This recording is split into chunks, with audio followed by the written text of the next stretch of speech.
All right. Following a politician. Right. I'm not a politician. One of my namesakes, he's already done it.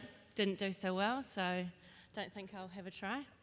So I've been saving this beer for a while. I smuggled it in for a special occasion. So I thought, well, why not in front of 500 people when I'm totally kicking myself? That's a nice. So anyway, I'm Beth Brash. I'm half of Eat and Greet, which is a Wellington-centric food blog, which I share with my sister. She does all the photography and design, which will become quite apparent very soon that she had nothing to do with this. All right. I don't even know if this is actually. Oh, there we go. All right. Oh, yeah. Okay. I don't even know if I'll get. I think I might use this one. The other thing is that when I get nervous, my tongue goes numb, which is a really unfortunate skill to have when you're in front of 550 people. All right, here we go. I'm going to say one thing that I never thought I'd say. Let's do it, Fabio. All right, this is me. I like beer. I'm often told that I shouldn't like beer, or at least told what type of beer I like, because I'm a woman. Yeah, okay, good. Let's first of all, let's have a history lesson. The first mention of beer is back in 3000 BC with the ancient civilization of the Ninkasis. They inscribed on a tablet the hymn to Ninkasi, which is essentially a recipe for beer, and Ninkasi being the god of beer. But you know what else? Ninkasi was a woman. So back then, and really until the commercialization of beer, all the brewers were women. They baked the bread and they brewed the beer. And many scholars say that beer played an integral part to our survival as a species due to its rich source of protein, and not to mention aiding procreation. So let's skip forward a little bit to Elizabethan times, where water sanitation wasn't so great, and so beer was consumed instead. Not only by men and women, but children too. It really was the people's drink. So, when did beer get pried from our smaller, daintier hands? What happened? Well, during the Industrial Revolution, Christian institutions expanded and capitalized brewing and sort of turfed the women out. And so suddenly all of these seasonal, regional beers brewed over centuries were wiped out, and mass production kicks in. And mass production took beer out of the home and the alehouse and into the hands of the advertisers. And yes, the 50s, that golden age of advertising, where it was all about having our gender roles defined for us. Well, lucky we don't have to deal with that kind of advertising today. Right? Oh, look, we do. In Moa's recent IPO, we were subjected to some rather brazen misogyny, and we were taught all about how it was your right as a man to own a brewery. I don't see it as, get fucked. I don't see it as your right as a man to own a brewery. I see it as your right as a human to own a brewery. But that's what I don't understand about beer advertising. Women are either cut out completely and therefore halving your potential consumers, or we're told that the beer that we're drinking has to match the flavour of our chapstick.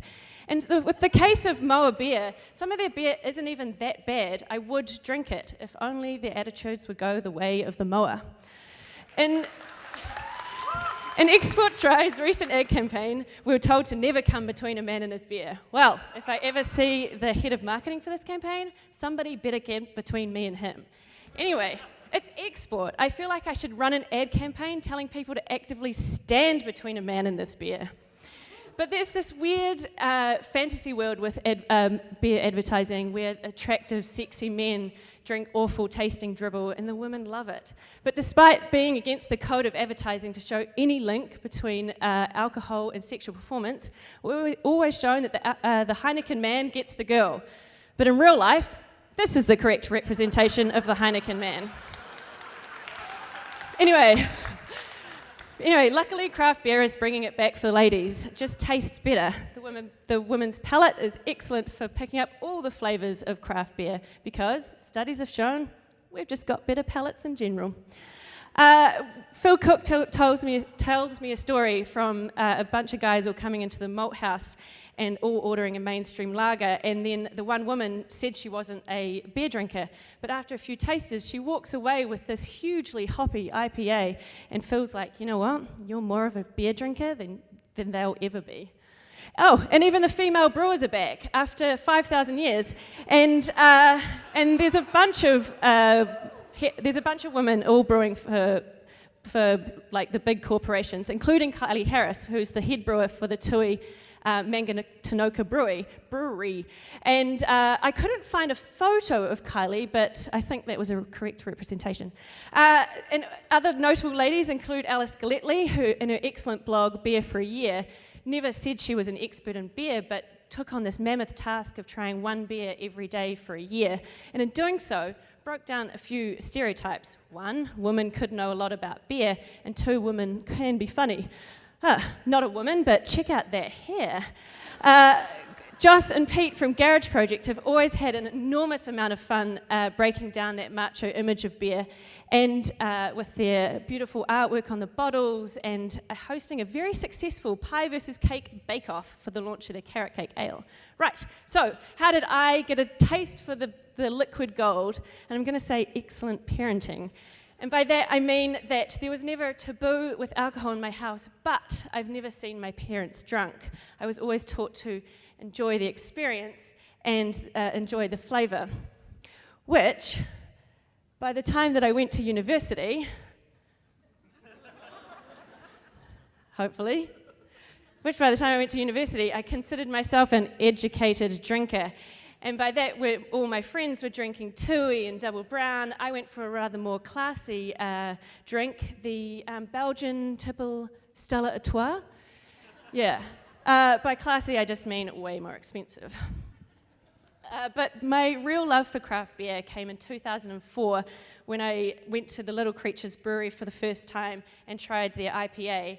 And at one point, there was a burst pipe, and there was actually beer flowing across the floor like an R-rated Charlie and the Chocolate Factory.